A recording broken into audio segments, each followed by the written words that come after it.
Do you smell it? Can you feel it? The adrenaline and anticipation for tomorrow's game is at an all-time high. And in this episode, the day before the game, we have a special treat. Former Ohio State defensive back Tyvis Powell is with us today to provide stories from participating in the greatest rivalry in all of college football. Sit back, relax, enjoy some leftovers, and laugh a little bit as Tyvis Powell takes us inside the rivalry in this episode of Locked On Buckeyes. You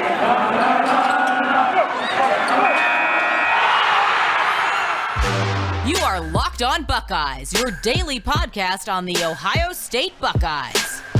Part of the Locked On Podcast Network, your team every day.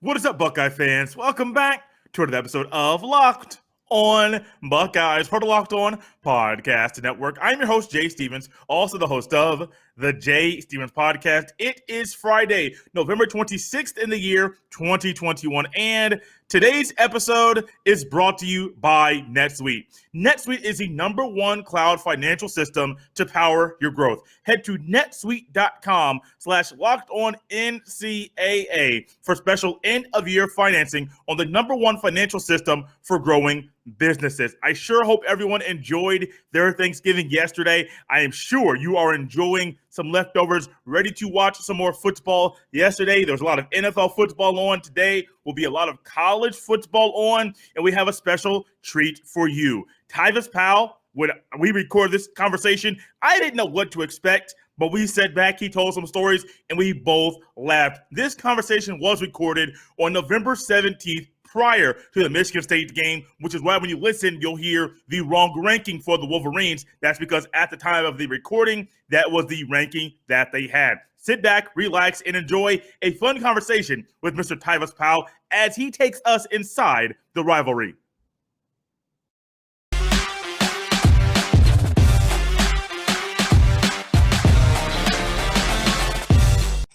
And joining us now here on Locked On Buckeyes, it is former Ohio State defensive back and a man that has numerous gold pants in his office at home somewhere in his person. He owns a few pairs of gold pants. It is Tyvis Powell. Tyvis, how you doing?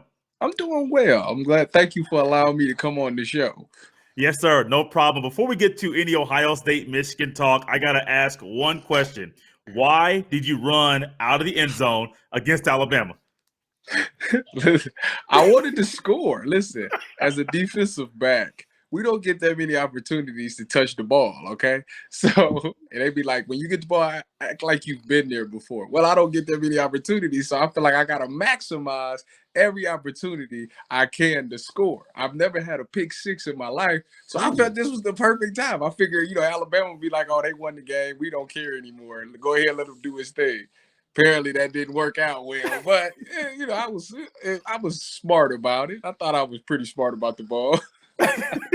I would say so too. I was watching some stuff on YouTube before going on here with you, and I saw the final drive where Blake Sims and Alabama were trying to score. He heaved that thing for the Hail Mary. You caught it. There were probably 10 players around you between Alabama and Ohio State players. You go to the other side of the field, try to run that thing back, and for a second, there was open field, and then there were a couple players there. You ended up getting tackled. Yeah. What did Coach say after that play, man? Well, my safeties coach, Chris Ash, actually came on the field, and the first thing he said when he seen me was, Tyvis, you going to get me fired. You can't be doing that. You can't be. He was like, what was you thinking? And I see green grass. I was ready to roll. What was it like? What was that game like? Memories from that game? I know Ohio State, Alabama, that was a matchup we'll all remember. And getting over that, beating Alabama, and then winning the national championship against Oregon, man, that's a memory you'll remember for a lifetime. Oh my goodness, it's one of those things that I think about every now and then. I try not to think about it a lot, because I'm ready for them to win another one. But it's definitely one of those memories that every time I see it or every time somebody talk about it, I just start smiling, because it's just a lot that went into that season. It was a lot of adversity we faced and to be able to overcome all of that and end up on top.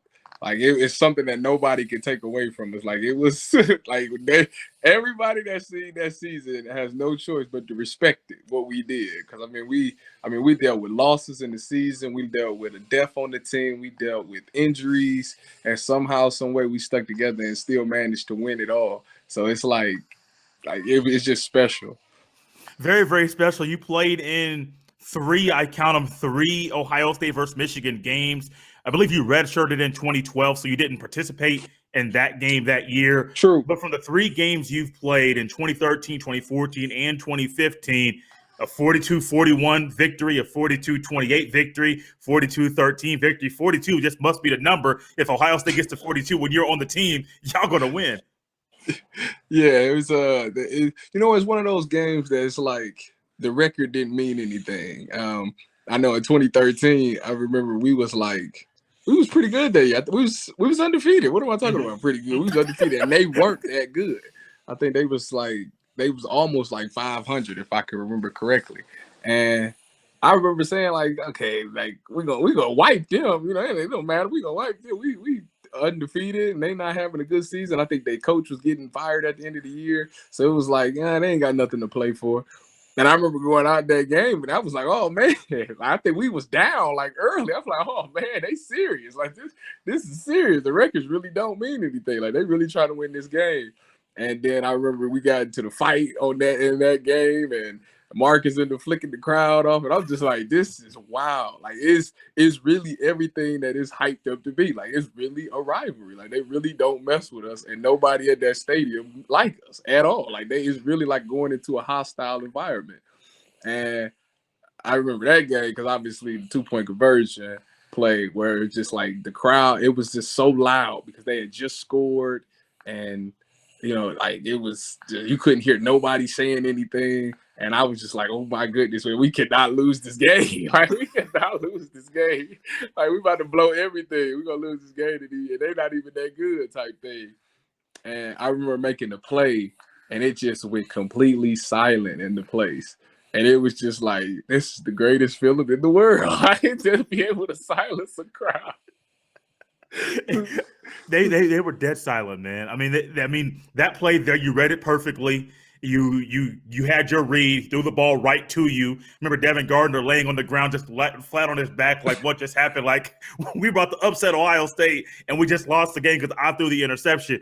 Those are the moments we all live for, and I'm sure with your kids, or I know you have at least one kid. I don't know if you have multiple, but you'll be telling these stories for a long time. I did this against Alabama. I did this against Michigan. Absolutely. I did this. I did that. Those are stories that even with you and your boys for 50 years down the road, you'll be laughing about the things you did at Ohio State against Michigan. Yeah, it was some iconic moments. That's especially that one. It was at the Woody. I know they play it all the time because they got the Team Up North Rivalry TV screen, and every time you walk down the hallway, that's all you're. Tyvis Powell saves the season, and it's just at the time I never really it was just something cool. But it's man, that's the thing that really got me in Ohio State history for the rest of my life. No matter what, when I'm dead and gone, 100 years from now, they'll still be able to play that clip, and it'll still be famous. So that's pretty cool, actually. Tell us about the 2015 season, that game there, 42-13. You had 7 tackles in that one. Your last time playing in that matchup, that rivalry. Tell us about some things that stick out from that game. Well, that was the game because we had just lost to MSU, so we was pissed. We was pissed, and we was man, the only shot we got at even trying to make it back in the college playoffs is we got to go out there and we got to blow these dudes out. And I just remember that week going into practice, we was already mad that we lost, but the Coach Meyer was just y'all just got to keep believing, keep fighting. Don't let this get to y'all and let this affect y'all next week. Y'all, it's just. So I remember going into that week of practice, and it was hard. It was really hard to let go of the fact that we just lost, especially, and it was a lot of people's last home game in the shoe. Mm-hmm. So it was just tough. And I remember we got through the week of practice. It wasn't like a lot of energy was there. It was kind of like dry. So I really didn't know what to expect going into the game. Like I didn't know how the offense was going to play. I mean, I didn't know how the defense was going to play. I mean, I knew we did well in practice and we went over everything, but you just never know how people are going to respond to losses. And I just remember going out in that game and just dominating. Plus, at that time, I think that was Harbaugh's first year. So they was getting all the hype. Like, yeah, we're back. We're going to beat them. And, you know, it's a lot of hype. That's just what they do. It's all hype over there. And, yeah, we went out there and it just started turning into a mollywop. We just started rolling. And I remember the game plan was they had Jake Butt. I'll never forget. They had Jake Butt at tight end. He was doing really well at tight end. Like he was killing teams. And my coach was like, Tyvis, I'm gonna put the whole state of Ohio in your hands. You got to check this tight end one-on-one for the whole game. And I'm like, oh yeah, if that's the case, you might as well check the dub right now because I'm not about to let that happen. And I just remember going out in that game. They had some type of game plans for me. I guess they kind of knew that we were going to do that. And they had couple of pick plays in there, a couple of plays where it was extended. And you ended up getting a couple of catches, but nothing major. And yeah, by the end of the game, I remember the last thing I remember is that me and Bond was talking to Jim Harbaugh so crazy on the sideline because I forgot all about him. And Bob was like, hold on, TP, where Jim at? They was talking all that stuff. And we found him on the sideline while we standing on the field. Like, yeah, I said, you over there stealing money. You better get their money back. Oh, yeah, it was wild. Well, we had a good time. Me and Bob had a good time that game. Now I got to go back a little bit. Now from this, got to go back to a game I just already talked about at the beginning. Did y'all talk trash to Nick Saban after y'all won that game? No, I didn't talk trash. That the only person better, that said something crazy to any coach over there was D. Lee. He said some of the craziest thing I've ever heard like as a man, you can't say this to another man. And what he said to Lane Kiffin, I said, hey man, you tripping. I won't repeat what he said, but it was explicit. What were some things that you can share specifically that were kind of trash talk in the Michigan game 2015? Maybe you and Jake Buck going back and forth throughout that game. See, that's the thing. Okay, so everybody needs to understand this. For some odd reason, okay, when I play, nobody ever says anything to me. Like they'll talk crazy. But you gonna talk to them? I can tell right now. You're gonna talk to them. They will never say nothing crazy to me. And I was always waiting. I had my little speeches ready. I was ready to shoot it. But nobody ever said anything crazy to me. Now, as far as like everybody else, yeah. I mean, I heard a couple of side conversations where it was a bunch about y'all suck, y'all overrated, call us overrated. We always say that, y'all ain't never gonna be good. Y'all ain't ever good. Y'all recruiting sucks. Y'all schools suck.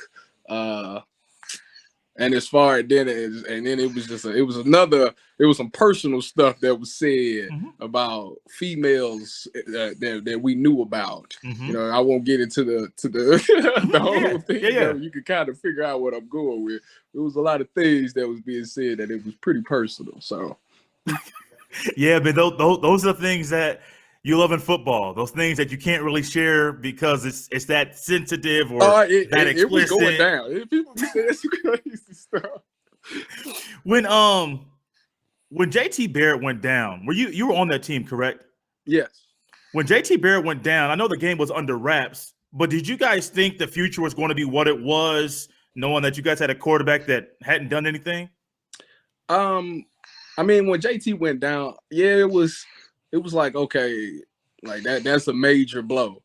But the thing is, I knew Cardell because I knew of him in high school, and then he was my roommate at Ohio State. So I always knew what he could do. Like I always knew Cardell could throw the ball. Like I was like, if there's one thing Cardell could do, he could throw the ball. So when he came in the game, it was kind of like, well, it went in down. I know he's gonna throw the ball. I don't know about that. I don't know about that quarterback running stuff that we be doing with JT. But with Cardell, I know he can stand back there. He got an arm and he can throw that thing far. We got some fast wide receivers, so it should work out. And I was right. Yeah. I was right. It worked out. If you could take us behind the scenes, I know you kind of described it a little bit, but take us behind the scenes from your perspective as a player and describe a game day experience from wake up until playing in the game through the end of it, playing against Michigan. All right, so that whole week of preparation, we get it's time for war chants all day. That's all you hear. It's time for war. And they got the rivalry videos going and whatnot. And, the scout team that week wears the team up north helmets and they wear their jerseys in practice. Ooh. So it's like, we see them all day. And it's just the hate day. Then they come in, they usually have a speaker come in that week and talk about their experience in the game.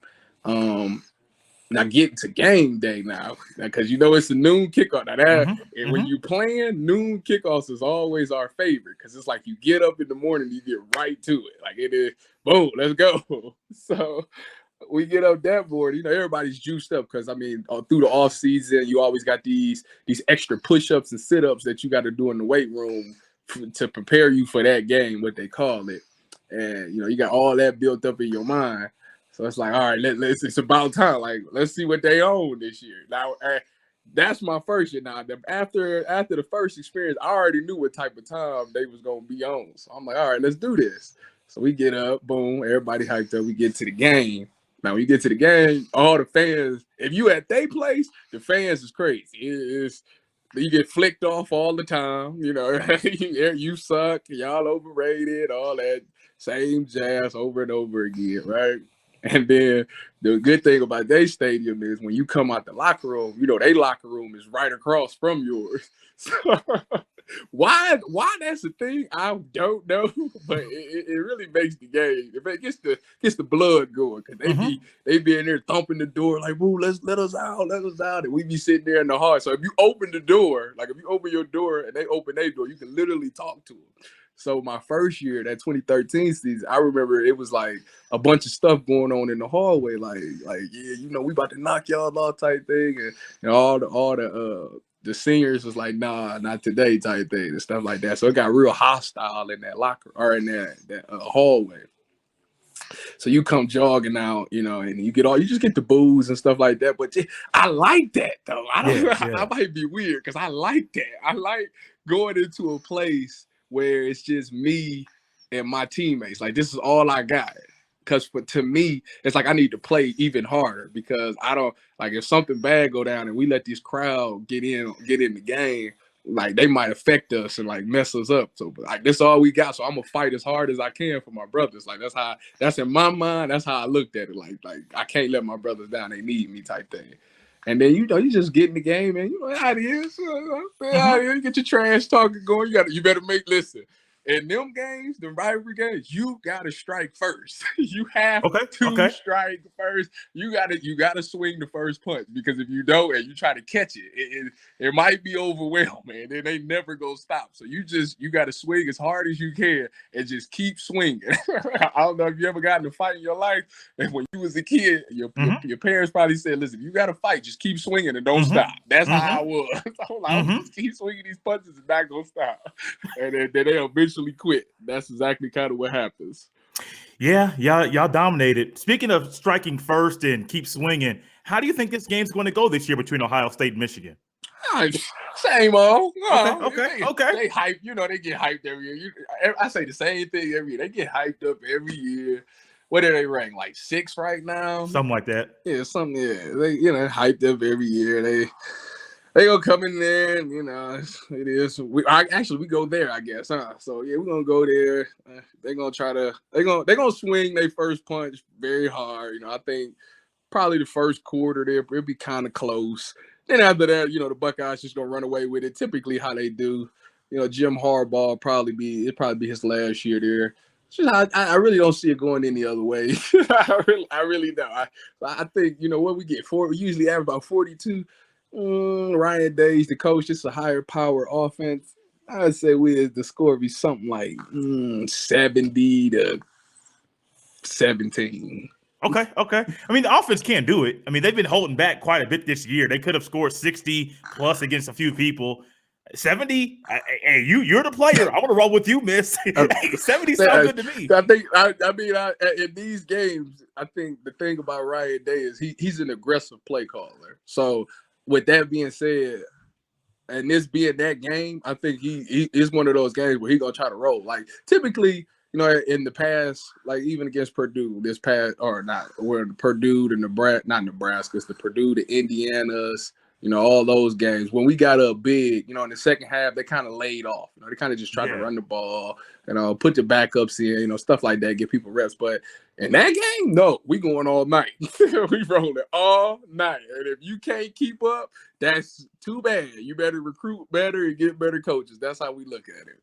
Well, if he's going to keep rolling in the second half, and if the offense is going to roll like it normally does in the first half, Ohio State could score 100 points against Michigan because I haven't found there's not many defenses out there that can slow them down. With that, then listen, if Ryan Day goes out there and scores 100 points, they gonna build him a statue right next to Woody outside the Woody for sure. And hands down, you get that statue. Who do you think will be the standout on offense and defense in that game? The standout that game, I think Travion Henderson's gonna have a big game that game. Okay, I really do. I mean, he, these past few weeks, he's been really peaking. He had the one game earlier in the season where he had like 277 yards. But it's kind of like, he's been held back a little bit. But I think the run game has gotten a lot better these past few weeks. I think this is going to be a game where it's a statement game for them. I think they want to go out there and really, really put the nail in the coffin and really try to impress the CFP. I mean, it's the game before the Big Ten championship, but I still think, it's that extra hatred that's in there. It's that rivalry feeling. So I think they really gonna want to show out, and they're gonna really try to get like 300 yards rushing that game. What about on defense? Who will stand out on that side of the ball? Defense. I like Ronnie Hickman. I really do. Okay. Right? Okay. The Rocky's been really flying around making plays, and I think this is going to be one of those games where he's going to get a pick six and make a big play and make a big name for himself. Pick six from Ronnie Hickman, 300 yards rushing, Travion Henderson having a big game. I like it. I like it a lot. It's the last question for you. I meant to ask this earlier, but it kind of slipped my mind. Is the Ohio State-Michigan rivalry the best rivalry in all of sport? Hands down it is. Now, the problem with it is, as of lately, past 20 years, whatever it's been one-sided. So it's kind of like it don't got the juice that it had. And the past few years, it ain't even been close. So it's really losing this juice, like that. I think the next closest college game I can even think of is it's like Alabama and Auburn, maybe, because that kind of goes back and forth. But honestly, it has to be. I mean, because it's truly a pure hatred, and it means so much. Like, it really means a lot. Those people up there, those fans up there that keep losing every year, they really are real life depressed about this. And I mean, we don't understand what it's like because we ain't gonna lose for another 100 years, so we won't never know the depression that they going through. But it's serious. Like, if you lose, I couldn't imagine losing that game. Nor do I ever want to know what it's like to lose. Well, I guess I won't know personally. But yeah, it's real. It's real. It is. Tyvis, do you have any last comments about the rivalry or this year's game between Michigan? No, but my last comments would be, to them would be, this is real. Like, everything that you think it is that plus some. Like, you gonna have fun because it's fun. Don't get it twisted. I talk a lot, but it is fun. It was like one of the most fun games I've ever played in. And yeah, man, make that right there. All you need to do is make one big play. You are solidified in Ohio State history for the rest of your life. So that's the most motivation you should need. Tyvis Powell, former defensive back at Ohio State, has numerous gold pans he owns currently, and it's just fun chopping it up, talking about the rivalry, talking about your playing days at Ohio State, and why you ran out the end zone against Alabama. Tyvis, I'm not gonna let you lay that down. Thank you so much for coming on the podcast, man. I really appreciate it. Thank you for having me. I really appreciate it. Go Bucks.